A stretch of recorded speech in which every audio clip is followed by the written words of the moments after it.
بسم الله الرحمن الرحيم اقرأ باسم ربك الذي خلق خلق الإنسان من علق اقرأ وربك الأكرم الذي علم بالقلم. السلام عليكم ورحمة الله وبركاته. إن الحمد لله نحمده ونستعينه ونستغفره ونعوذ بالله من شرور أنفسنا ومن سيئات أعمالنا. من يهده الله فلا مضل له ومن يضلل فلا هادي له.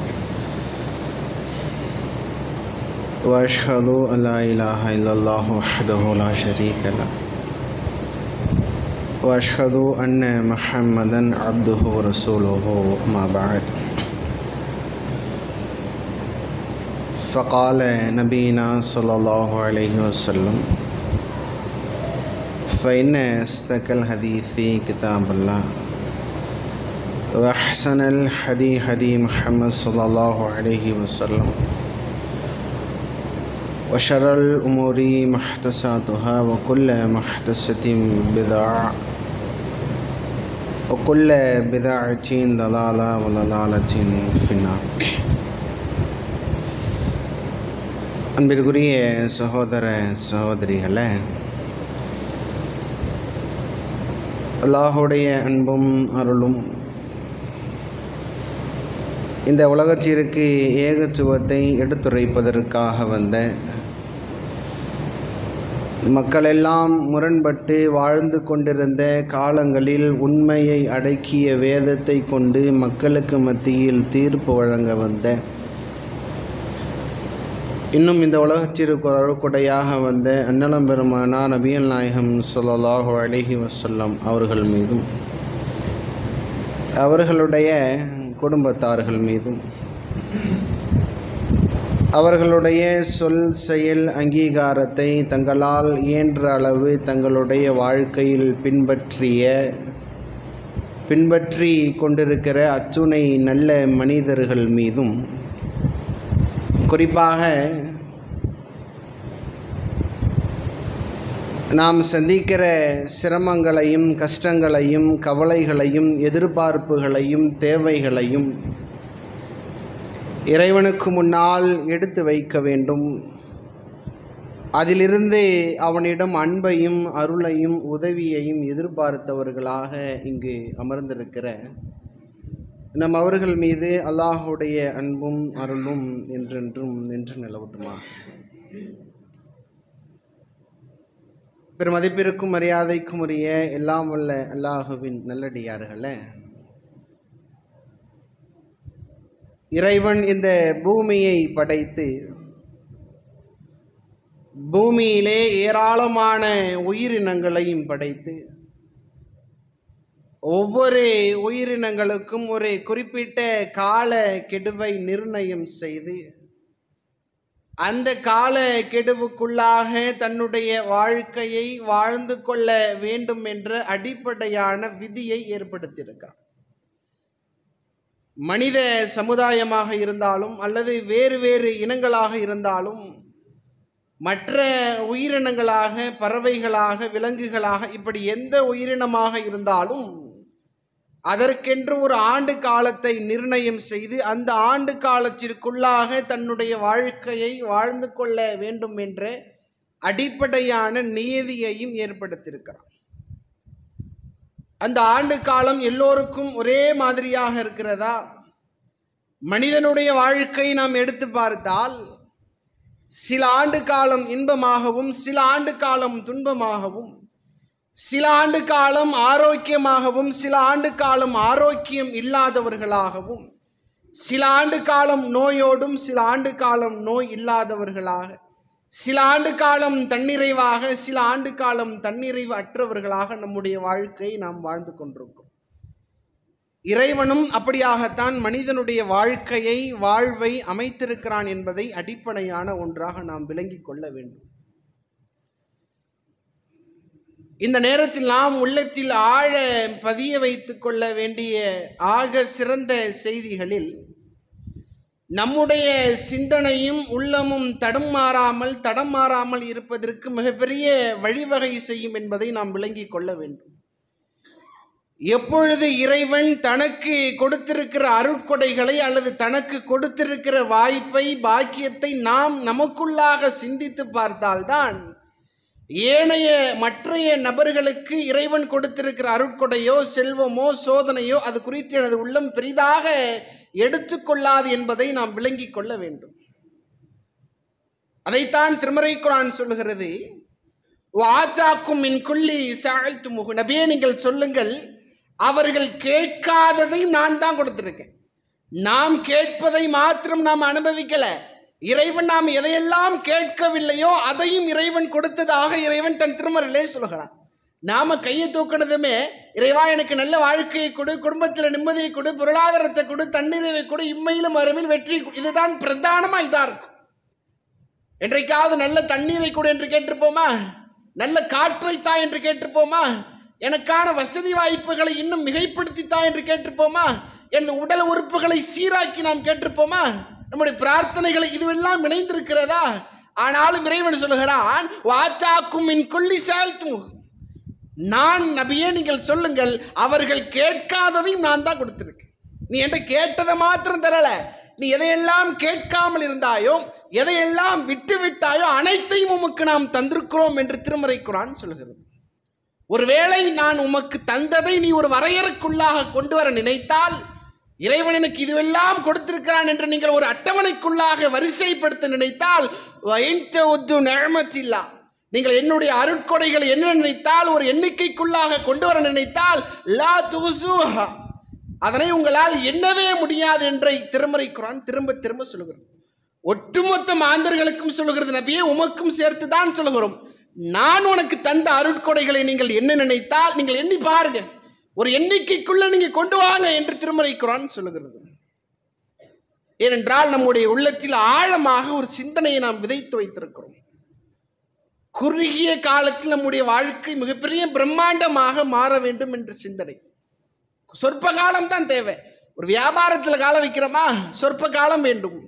நான் எதையெல்லாம் செய்ய நினைக்கிறோனோ அதையெல்லாம் சொற்ப காலத்தில் வேண்டும் என்று எனது உள்ளம் சொல்கிறது. இதுதான் சரியான கொள்கைன்னு விளங்கிட்டேன், இதுதான் சரியான தௌஹீதுன்னு விளங்கியிருக்க, இதுதான் உண்மையாகவே இறைவனை முழுமையாக வணங்குவதற்கு நபிகளாரை பின்பற்றுவதற்கு ஏற்ற கொள்கை இதுதான். இத்தனை ஆண்டு காலம் இந்த தௌஹீதுல பயணிக்கிறேன், என்னுடைய வாழ்க்கையில் ஏதேனும் மாற்றம் இருக்கா? பொருளாதாரத்தில் தண்ணீர் இருக்கா? கடன் நாளுக்கு நாள் அதிகமாக தானே போகுது. இந்த சிந்தனை சில நேரங்கள் நம்முடைய உள்ளத்தில் ஆழமாக பதிகிறது. என்னதான் திருமறை குர்ஆன் ஏராளமான இடங்களில் இப்ராஹிம் இப்ராஹிம் இப்ராஹிம் என்று சொன்னாலும், இப்ராஹிமை எடுத்த மாத்திரத்தில் இறைவன் காப்பாற்றல. நெருப்பு குண்டம் வரைக்கும் போகும் வரைக்கும் பார்த்து நெருப்பினுடைய ஜுவாலையை சந்தித்த பிறகுதான் இப்ராஹிமை இறைவன் காப்பாற்றினான். மூசா தன்னுடைய நபியாக இருந்தாலும் திரும்ப திரும்ப திருமறை குர்ஆன் பேசினாலும் நிராயுதபாணியாக நிறுத்தப்பட்டு தான் மரணித்து விடுவோம் என்ற சிந்தனையை உள்ளத்திலே விதைத்த பிறகுதான் மூசாவை காப்பாற்றினான். யூசுஃபை காப்பாற்ற 7 ஆண்டு காலம் தேவைப்பட்டது. 7 ஆண்டுக்கு பிறகுதான் இறைவன் யூசுஃபை காப்பாற்றினான். யூனுஸையும் அதே போன்றுதான் இறைவன் காப்பாற்றினான். ஒருவேளை இந்த யூனுஸ் நம்மை அழைக்காவிட்டால் பஹ்ஸனா யௌமல் கியாமா, மறுமை நாள் வரைக்கும் அவரை நம்ம அந்த மீனினுடைய வயிற்றுக்குள்ளாகவே நாம் வைத்திருப்போம். எடுத்த மாத்திரத்தில் காப்பாத்தல. ஜக்கரியா அவர்களுக்கு ஒரு தேவையை பூர்த்தி செய்வதற்கு எடுத்த மாத்திரத்தில் கொடுத்தானா? அந்த தன்மையை இல்லாத அளவிற்கு மாற்றிய பிறகுதான் உண்மையாகவே நான் குழந்தை பிறப்பதற்கு தகுதியானவனா, எனக்கு அந்த தகுதி இருக்கிறதா, என்னுடைய மனைவியோ மலட்டுத்தன்மை வரைக்கும் போய்விட்டாளப்பா, இதற்கப்புறம் எங்களுக்கு எப்படிப்பா குழந்தை பிறக்கும் என்று இறைவனோடு உரையாடக்கூடிய சூழல் வரைக்கும் தள்ளப்பட்டார். அதற்கு பிறகுதான் இப்ராஹிம் எப்படி மூசா, எப்படி யூனுஸ், யூசுஃப் இப்படி எல்லாம் எப்படி காப்பாற்றப்பட்டார்களோ அதற்கு பிறகுதான் அவருடைய வாழ்க்கை தலைகீழாக மாறியது. இவர்களெல்லாம் உண்மையாகவே யார்? ஒட்டுமொத்த உலகத்தையும் படைத்த இறைவனோடு அனுதினமும் நெருக்கத்திலும் தொடர்பிலும் இருந்த நபர்கள், இறைவனுடைய வாசகத்தை மக்களுக்கு மத்தியிலே பரப்புரை செய்தவர்கள், என்றைக்காவது ஒரே ஒரு இடத்துல இறைவா எனக்கு பொருளாதாரம் இல்லை, கொஞ்சம் பொருளாதாரத்தை தா என்று கேட்டார்களா? என்னுடைய வாழ்க்கையில நிம்மதி இல்லை, நிம்மதியை தா என்று கேட்டிருப்பார்களா? நோயோடு இவ்வளவு காலம் போராடுறேன், நிவாரணத்தை தா என்று கேட்டிருப்பார்களா?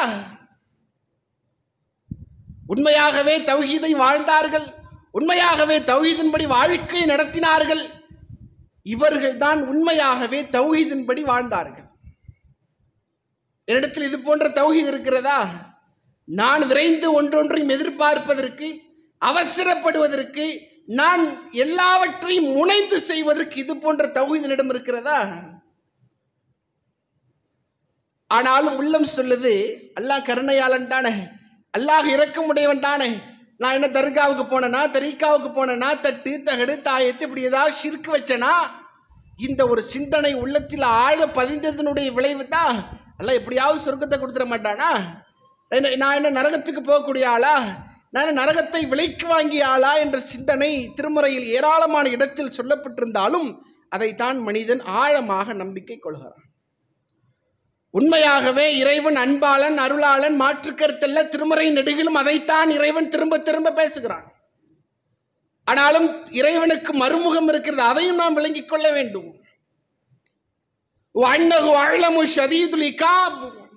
நபியே, நீங்கள் அறிந்து கொள்ளுங்கள், உமது இறைவன் கடுமையாக விரைந்து விசாரிக்கக்கூடியவன். உமது இறைவன் நாளை மறுமை நாளில் கடுமையான ரோஷக்காரன், அதையும் தெரிஞ்சுக்கோங்க. உமது இறைவன் கடுமையான கோபக்காரன், அதையும் தெரிஞ்சுக்கோங்க. நாளை மறுமை நாளில் நீங்கள் அணுவளவு நன்மை செய்தால் அதை நீங்கள் காண்பீர்கள், அணுவளவு தீமை செய்தால் அதையும் நீங்கள் காண்பீர்கள். அதை விட அற்பமாக செய்தால் எழுச்சி அல்ல, அதையும் உமக்கு கண் முன்னால் கொண்டு வந்து நிறுத்துவோம். அதையும் நீங்க தெரிஞ்சுக்கோங்க. இது எல்லா வாசகத்தையும் சொல்லிவிட்டு நபிமார்களை பார்த்து இறைவன் சொல்கிறான், உலக்கது ஊகிய இலைக்கும் இழல்லதீன மின் கபலிக்கும். நபியே, உமக்கும் சொல்லியிருக்கிறோம், உமக்கு முன் சென்ற நபிமார்களுக்கு நாம் சொல்லியிருக்கிறோம். இப்ராஹிம், இஸ்மாயில், இஸ்ஹாக்கு, யூசுப், யூனுஸ், தாவூது, சுலைமான், அய்யூப், ஹாரூன், மூசா, இப்படி ஏராளமான நபிமார்களுக்கு சொல்லியிருக்கிறோம். இந்த வட்டத்தை தாண்டி இறைவன் ஒரு பக்கம் தான் நம்மை நேசிப்பான், வெறுப்பான் என்ற சிந்தனையை நீங்களாகவே உருவாக்கி கொண்டால் சொர்க்கத்தை உமக்கு நாம் தடை செய்து விடுவோம், சொர்க்கத்திலே உங்களால் நுழைய முடியாது என்று இறைவன் சொல்லுகிறான். நான் கொடுத்த சட்டத்தை தாண்டி, நான் கொடுத்த மார்க்கத்தினுடைய வட்டத்தை தாண்டி நீங்கள் மாறிவிட்டால், வாழ்க்கையை மாற்றிக்கொண்டால் உங்களாகவே சொர்க்கத்திலே நுழைய முடியாது என்று இறைவன் சொல்லுகிறான்.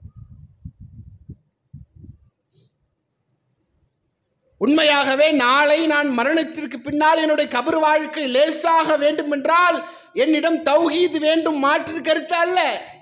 அந்த தௌஹீது வார்த்தையிலா வாழ்க்கையிலா? நான் நாளை மறுமை நாளில் மகிஷரை சந்திக்க வேண்டும் என்றால் என்னிடம் தௌஹீது வேண்டும். அந்த தௌஹீது வார்த்தையிலா வாழ்க்கையிலா?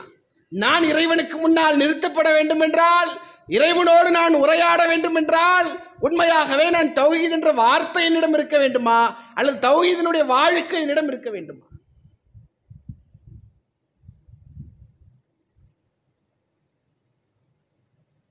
நாளை சில மக்கள் வருவார்களாம். அந்த மனிதனிடத்தில் இறைவன் கேட்பானாம், பூமியில் நீங்க எப்படியாக வாழ்ந்தீர்கள்? உங்களுடைய வாழ்க்கை பிரட்டி பார்க்கும் பொழுது பெரிதலும் பேசப்படுகிற அளவுக்கு எந்த ஒரு நன்மையுமே இல்லையே, ஏதோ பார்ப்பதற்கு கூட நன்மை இல்லாதவர்களாக வந்திருக்கிறீர்கள், எப்படியாக நீங்கள் பூமியினுடைய வாழ்க்கையை கடந்தீர்கள் என்று கேட்கப்படுமா? அதற்கு அவர்கள் சொல்வார்களாமா, குன்னானஹுன் ஹாய்தூன், எங்களை மாதிரி சிரமப்பட்டவன் யாருமே கிடையாது தெரியுமா? எவ்வளவு சிரமப்பட்டேன் தெரியுமா? எவ்வளவு கஷ்டப்பட்டேன் தெரியுமா? என்னுடைய வாழ்க்கை முழுவதுமே கஷ்டமாகத்தான் இருந்தது. நான் எந்த ஒரு நிம்மதியுமே பார்க்கல, அனுபவிக்கல, அதை வார்த்தையால் கூட கேட்கல என்ற கூடிய அளவிற்கு அவர்கள் தங்களுடைய நியாயங்களை, வார்த்தைகளை எடுத்து வைப்பார்கள். எவ்வளவு சிரமப்பட்டேன் தெரியுமா? எவ்வளவு நோய்வாய்ப்பட்டேன் தெரியுமா? பொருளாதாரத்துக்கு எவ்வளவு நான் சிரமப்பட்டேன் தெரியுமா? என்ன மாதிரி கஷ்டப்பட்டோம் பூமியில எவனுமே இல்லை, அந்த அளவிற்கு பேசுவார்களாம். அதற்கு இறைவன் சொல்லுவானாம், அப்படியா, உங்களை போன்று என்னிடத்தில் எவ்வளவு பொருளாதாரம் இருக்கும் என்பதை எனக்கு தெரியும். நான் அடுத்தவருக்கு சொன்னால் அவருக்கு தெரியுமா? தெரியாது. நான் உண்மையாகவே ஆரோக்கியமாக இருக்கிறேனா இல்லையா என்பது எனக்கு தெரியும். அடுத்தவன்கிட்ட நான் சும்மா கூட சொல்லலாம், ஆனால் என்னை படைத்தவனுக்கு தெரியுமில்ல, நான் பூமியில் எப்படி வாழ்ந்தேன், எனது வாழ்க்கை எப்படியாக நகர்ந்தது, நான் எப்படியாக நகர்த்தி கொண்டேன், நான் எப்படியாக முயற்சி செய்தேன். அப்போதுதான் இறைவன் கேட்பானாம், அவலம் நம்மிற்கும் மந்து தக்கரு ஃபீஹி மாத்து தக்கர். ஏம்பா, உலகத்திலே வாழும்பொழுது உமக்கு நாம் வாழ்நாளை தரவில்லையா? 70 ஆண்டு காலம், 80 ஆண்டு காலம், 90 ஆண்டு காலம் வாழ்ந்தல்ல, அந்த வாழ்நாளுக்கான வசதி வாய்ப்புகளை தரவில்லையா? உமக்கு நாம் சிந்தனையை தரவில்லையா? வாழ்க்கையினுடைய ஓட்டத்தை மாற்றவில்லையா? அந்த நேரத்திலாவது நீ தௌஹீதின்படி வாழ்ந்திருக்கலாமே, நானும் உனக்கு தந்த அருட்கொடைகளை பயன்படுத்தி இருக்கலாமே என்று இறைவன் கேட்பான்.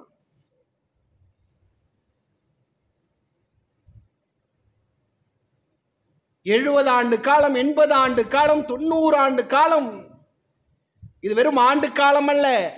ஒவ்வொரு ஆண்டு காலமும் ஒவ்வொரு கேள்வியை நாம் சந்திக்கக்கூடிய சூழல் இருக்கிறோம். இன்னும் சிலர் வருவாரு, அல்லாஹ் அவனை பார்த்ததுமே சொல்லிவிடுவான், இந்தாப்பா உன் புக்கம், உனக்கான புத்தகம் தான் வச்சுக்கோ, இக்கர கிதாபுக்க, உன்னுடைய புத்தகத்தை நீயே படி, கஃபா நப்சிக்க, நான் என்ன சொல்ல வேண்டும் என்பதை நீயே சொல்லு. உன்னை குறித்து, உனது மறுமையினுடைய வாழ்க்கை சொர்க்கமா நரகமா, நான் எதை தர வேண்டும் என்பதை நீயாகவே சொல், இந்த அவன் புக்குன்னு சொல்லி கொடுப்பானா.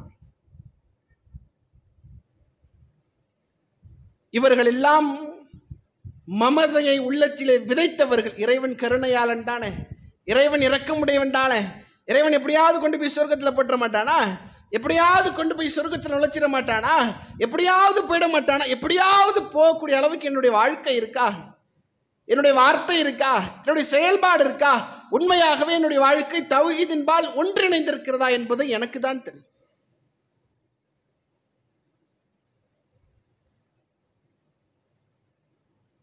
நான் மரணித்தால் மரணித்ததற்கு பிறகு ஏதேனும் ஒன்றை இறைவனுக்கு முன்னால் கொடுக்கணுமே, ஏதேனும் சில நன்மைகளை நான் எடுத்து காட்டணுமே, ஏதேனும் நான் ஒன்றை கொடுத்தால் தான் இறைவன் எனக்கு சொர்க்கத்தை தருவான். யா அய்யுஹல்லதீன ஆமனூ, நம்பிக்கை கொண்டவர்களை இத்தக்குள்ளா, நீங்கள் இறைவனை அஞ்சிக் கொள்ளுங்கள். வல் தன்சுரு நஃப்சுன் மா கஸ்ஸமத் லிகத். மனிதன் சொர்க்கம் சொர்க்கம் சொர்க்கம் என்று துடிக்கிறானே, எப்படியாவது சொர்க்கத்துக்கு போயிடணும் ஆசைப்படுகிறானே, அந்த சொர்க்கத்திற்காக அவன் எந்த ஒன்றை முற்படுத்தி வைத்திருக்கிறான், உன்னிடத்தில் எந்த ஒன்றை நீ சேகரிப்பாக வைத்திருக்கிறாய்? தொழுகையா, நோன்பா, ஹஜ்ஜா, ஸக்காத்தா, தர்மமா, கராயத்தில் கிதாப் திருக்குர்ஆனையோடு ஓதுவதா, அல்லது பள்ளிவாசலுடைய தொடர்பா? எந்த நன்மை தரப்போற? ஏதேனும் ஒன்றை தந்தால் மாத்திரம்தான் உண்மை நாம் சொர்க்கத்திலே நுழைவிப்போம். ஏதேனும் ஒன்று தரணுமே, ஏதேனும் சில நன்மைகளை நாம் எடுத்து காட்டணுமே. இறைவா, நான் பூமியிலே வாழும்பொழுது இவ்வளவு பொருளாதாரத்தை சேர்த்தேன், இதெல்லாம் வச்சுக்கிட்டு சொர்க்கத்தை தானா கேட்க முடியும்? மாஞ்சி மாஞ்சி உழைச்சேன், உன்னை பொறுமைப்படுத்துவதற்கோ உன்னுடைய கொள்கையின்பால் வாழ்வதற்கோ எனக்கு நேரம் இல்லை, அவ்வளவு பிஸியா இருந்தேன், என்கிட்ட இதுதான் இருக்கு, இதை வச்சுக்கிட்டு சொர்க்கத்தை தானா கேட்க முடியும்? பொருளாதாரம் பூமியை தவிர வேறு எங்கும் செல்லுபடியாகாது. நாம் அதை நன்மையான காரியத்திற்கு பயன்படுத்தாதவரை நபிகளார் சொன்னார்கள், நீங்கள் பொருளாதாரத்தை சேர்த்து வைங்கள். அது எப்படி தெரியுமா? நீங்கள் அடுத்தவருக்கு கொடுத்து தர்மம் செய்து அதன்பால் சேர்த்து வைங்கள், அதுதான் உமக்கான சேமிப்பு என்று சொன்னார்கள். பேங்க்லையோ, வீட்டிலையோ, பர்சிலையோ, சட்டையிலையோ, அல்லது இன்வெஸ்ட்மெண்ட்டோ, அல்லது கோல்டோ, லேண்டோ இப்படி சேர்த்து வைக்கிறது சேமிப்பு அல்ல. அடுத்தவருக்கு கொடுத்து சேருங்கள், அதுதான் சேமிப்பு என்று நபிகளார் சொன்னார்கள். இனி எனது வாழ்க்கை எவ்வளவு காலம் தொடரும் தெரியாது. அந்த தொடரக்கூடிய காலத்தில் நான் ஆரோக்கியமாக இருப்பேனா தெரியாது. உடலெல்லாம் சீராக இருக்குமா தெரியாது. எனது கை கால்கள் எல்லாம் நல்ல முறையில் இருக்குமா தெரியாது. நான் மீதம் இருக்கக்கூடிய காலத்தில் மாத்திரையை நான் எடுத்துக்கொள்வேனா தெரியாது. எனக்கான வாழ்க்கை எப்பொழுது முடியும் என்பது எனக்கும் தெரியாது. என்னுடைய செயல்பாடை நான் எப்பொழுது மாற்றப் போகிறோம் என்பதும் எனக்கும் தெரியாது.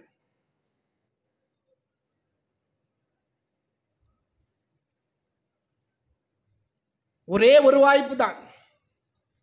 நாம் இந்த உலகத்தில் எப்படி வாழ்கிறோமோ அந்த வாழ்க்கை விசாரித்த பிறகுதான் இறைவன் சொர்க்கத்தை தருவான். பள்ளிவாசலுக்கு வராதவங்க கூட சொர்க்கம் வேணும்னு சொல்றாங்க. ஏதேனும் ஒன்று கொடுக்கணும்ல, ஏதேனும் சில நன்மைகளை எடுத்து காட்டணும்ல, ஏதேனும் சில நன்மைகளை இறைவனுக்கு முன்னால் சமர்ப்பணம் செய்யணும்ல. அந்த எந்த நன்மை என்பதை நம்மை நாமே ஆராய்ந்து பரிசோதித்துக் கொள்வோம். அப்படிப்பட்ட வாய்ப்பை இறைவன் தருவான் என்று கூறியவனாக நிறைய சொல்கிறேன். அஸ்ஸலாமு அலைக்கும் வரஹ்மத்துல்லாஹி வபரகாத்துஹு.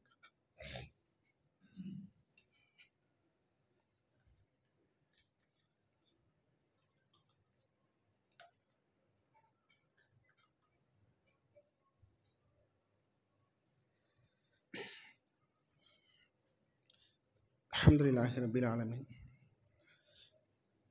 வல் ஆகிபத்து லில் முத்தகீன் வஸ்ஸலாத்து வஸ்ஸலாமு அலா சய்யிதினா முஹம்மத் வ அலா ஆலிஹி வஸ்ஹாபிஹி அஜ்மஈன். அன்பிற்குரிய சகோதர சகோதரிகளே,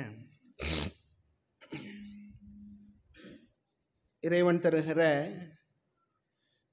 அருட்கொடைகளிலே ஆக சிறந்த அருட்கொடை தௌஹீத் என்ற பேரருளை நாம் பெற்றிருக்கோம். இந்த கொள்கை, இஸ்லாமிய மார்க்கம் திரும்ப திரும்ப பேசப்படுகிற நபர்களுடைய குடும்பத்தாருக்கே கிடைக்காத ஒரு கொள்கை, பொக்கிஷம். ஒட்டுமொத்த திருமறை குர்ஆனும் சிலாகித்து பேசிய இப்ராஹிமுடைய குடும்பத்தாருக்கு கிடைக்காத இந்த மார்க்கம் ஏராளமான நெருக்கடிக்கும் ஆளாக்கப்பட்டு இஸ்லாத்திற்காக தன்னுடைய உழைப்பையும் பொருளாதாரத்தையும் வாரி வழங்கிய அபித்தாலிபிற்கு கிடைக்காத இந்த மார்க்கம், இந்த மார்க்கத்தை பற்றி, இந்த கொள்கையை பற்றி இறைவன் சொல்லும் பொழுது, லக்கது மன்னல்லாஹு அலல் முஃமினீன், நபியே நீங்கள் சொல்லுங்கள், நாம் தான் இந்த தௌஹீதை கொடுத்து உங்களுக்கு பேரருள் செய்திருக்கிறோம் என்று சொல்லுகிறார்.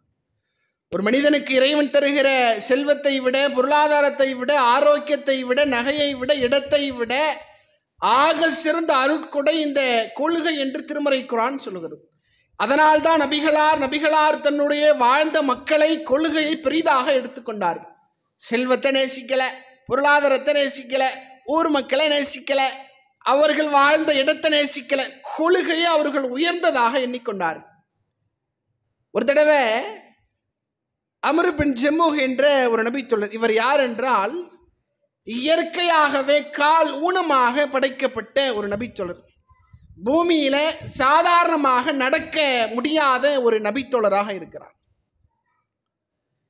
இவர் ஒரு தடவை அல்லாஹுடைய தூதரை சந்திக்கிறார். வைலா ரசூலுல்லாஹி ஸல்லல்லாஹு அலைஹி வஸல்லம் அல்லாஹுடைய தூதரை நோக்கி வருகிறார்கள். அல்லாஹுடைய தூதரே, நான் இந்த போர்க்களத்தில் கலந்து கொண்டு கொல்லப்பட்டால், ஒகானத்து அரிஜாபி ரெஜ்லி, இதோ இந்த இரண்டு கால்களும் இல்லாத சூழல், ஃபி சஹீஹில் ஃபில் ஜன்னா, அல்லாஹுடைய பாதையிலே நான் கொல்லப்பட்டால் நான் சொர்க்கத்திலே இரண்டு கால்களோடு நான் நடக்கலாமா அப்படின்னு கேட்குறாங்க. ரசூலுல்லாஹ் சாதாரணமாக நினச்சிக்கிட்டு நடக்கலாம், இப்போ ஃபகாலத்து நாமியா ஜம்ரி அப்படின்னு கடந்து போயிடுறாங்க. சும்மா தானே கேட்குறாரு, சும்மா ஏதோ ஆசைப்படுறாரு, விரும்புறாரு அப்படின்னு சொல்லி ரசூலுல்லாஹ்வுடைய தாட்டு. போர்க்களத்துக்கு பேசிக் காலு. இவர் யாரேனும் ஒருத்தரை தாக்குன்னா கூட காலால தான் நடந்து முன்னேறி போகணும். யாரேனும் ஒருத்தர் தாக்குறதா இருந்தா கூட கேடயத்தை வைத்து முன்வைத்தாலும் காலை பூமியிலே பதப்படுத்த வேண்டும், நல்ல உறுதியாக நிற்க வேண்டும். ரெண்டுமே இல்லை, இதுதான் பேஸ். இதுவே இல்லாம சும்மா தானே ஆசைப்படுறாருன்னு கேட்டுட்டு ரசூலுல்லாஹ் அப்படியே இருக்கட்டும் அப்படின்னு போயிடுறாங்க. போர்க்களமும் நடந்து முடிகிறது. போர்க்களத்தில் ஏராளமான இஸ்லாமிய மக்கள் வெற்றி அடைஞ்சிருக்கிறாங்க, சில மக்கள் மரணித்திருக்கிறாங்க. ஒரு ஜனாசாவை அப்படியே பேரிச்சம்பள குமியல மாதிரி குமிக்கிறாங்க. இந்த ரெண்டு மெல்லிஸ் கால் தெரியுது. நபிகளார் சொன்னார்கள், எந்தி உந்துரு இலைக்கபி தம்ஷிபி ரஜிலிகள் ஜன்னா, அம்ரேனி சொர்க்கத்திலே நடந்து போகிறத இறைவன் எனக்கு எடுத்து காட்டுறான்ப்பா. உனது ஜனாசா பூமியில மேலே கிடக்கும் பொழுதே இறைவன் எடுத்து காட்டுகிறான். எனது உள்ளம் தவறாக எண்ணிக்கொண்டது, உனது எண்ணத்தை எனது உள்ளம் தவறாக எண்ணிக்கொண்டது. ஏதோ சாதாரணமா தானே கேட்கிற, சாதாரணமா தானே சொல்றேன் நான் நினைத்துக் கொண்டேன். உனது காலடி, உனது காலை நான் சொர்க்கத்திற்கு மேலாக பார்க்கிறேனப்பா என்று தன்னுடைய வாதங்கத்தை, வருத்தத்தை மக்களுக்கு மத்தியில் எடுத்து வைக்கிறார்கள். அமர் தூக்குறாங்க. அமருக்கு பக்கத்தில் அமருடைய மருமகன் மரணித்திருக்கிறார், அமருடைய உறவினர்கள் மரணித்திருக்கிறார்கள். இயற்கையாகவே ஊனமாக உள்ள ஒரு நபர் பூமியில இரண்டு கால் வைத்து நேராக ஸ்டெடியாக நடக்க தகுதி இல்லாத ஒரு நபர். அவர் நினைத்தது ஒன்றே ஒன்று தான், தனக்கு இறைவன் தந்திருக்கிற கொள்கை உயர்ந்த கொள்கை. இந்த தௌஹீத் கொள்கை தாண்டி எனது வாழ்க்கை தடம் புரண்டால் அது என்னுடைய வாழ்க்கையாகவே இருக்காது, இதிலே நான் மரணிக்க வேண்டும் என்று மரணித்தார்கள். அவர் உடல் இருக்க ஊனத்தை பற்றி கவலைப்பட்டார்களா? நான் ஊனமாக இருக்கிறேன் என்று விளங்கி கொண்டார்களா? ஊனமா தானே இருக்கேன், பள்ளிக்கே போக முடியாது, நான் எங்க போர்க்களத்துக்கா போறேன். நபிகளார் சொன்னார்கள், அன்னி உந்துரு இலைக்க பி தம்ஷி பிரஜிலிஹில் வகானது அர்ஜா பிரஜிலிஹ். உனது கால் எதை ஆசைப்பட்டதோ, உனது உள்ளம் எதை ஆசைப்பட்டதோ, உனது கால் நேராக நிற்பதை நான் பார்க்கிறேன். இறைவன் எனக்கு எடுத்து காட்டுகிறான். உன்னை குறித்து நான் தவறான சிந்தனையை உள்ளத்தில் விதைத்து விட்டேனப்பா, சாகும் வரைக்கும் இந்த எண்ணம் என்னை பின்தொடர்ந்தே வரும் என்று நபிகளார் சொன்னார். அதிலே சில மக்கள் பேசிக்கொண்டார்களாம், கூழு ஆலைத்தனி, நானும் அமரை போன்று படைத்திருக்க கூடாதா?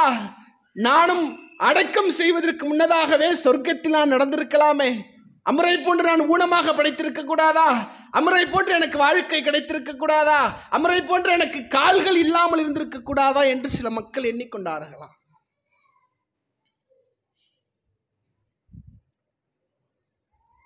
அதைத்தான் திருமறை சொல்லுகிறது, உங்களை நீங்களே பரிசோதித்துக் கொள்ளுங்கள். நீங்கள் எப்படியாக வாழ்ந்து கொண்டிருக்கிறீர்கள்? உங்களுடைய வாழ்க்கை எப்படியாக இருக்கிறது? உண்மையாகவே உங்களுடைய வாழ்க்கை சொர்க்கத்திற்கு தகுதியானதாக இருக்கிறதா என்பதை நீங்களே தீர்மானித்துக் கொள்ளுங்கள். உலகும் தஸ்தஇல் அன்ஃபுஸ், அந்த வாழ்க்கை உள்ளம் எதுவெல்லாம் நினைக்குமோ அதுவெல்லாம் கிடைக்கும். அதுதான் சொர்க்கத்தினுடைய வாழ்க்கை. ஒரு இறைச்சி நமக்கு கிடைக்காதான் நினைச்சோம்னா, உள்ளத்தில் நினைச்சோம்னா கிடைக்கும். இந்த மாதிரியான ஸ்டைல்ல வேணும்னா அப்படியே கிடைக்கும். நாம் எதுவெல்லாம் உள்ளம் நினைக்குமோ அதுவெல்லாம் கிடைக்கும். இங்க நினைக்குமாமா, இங்க நினைச்சா கிடைக்குமா?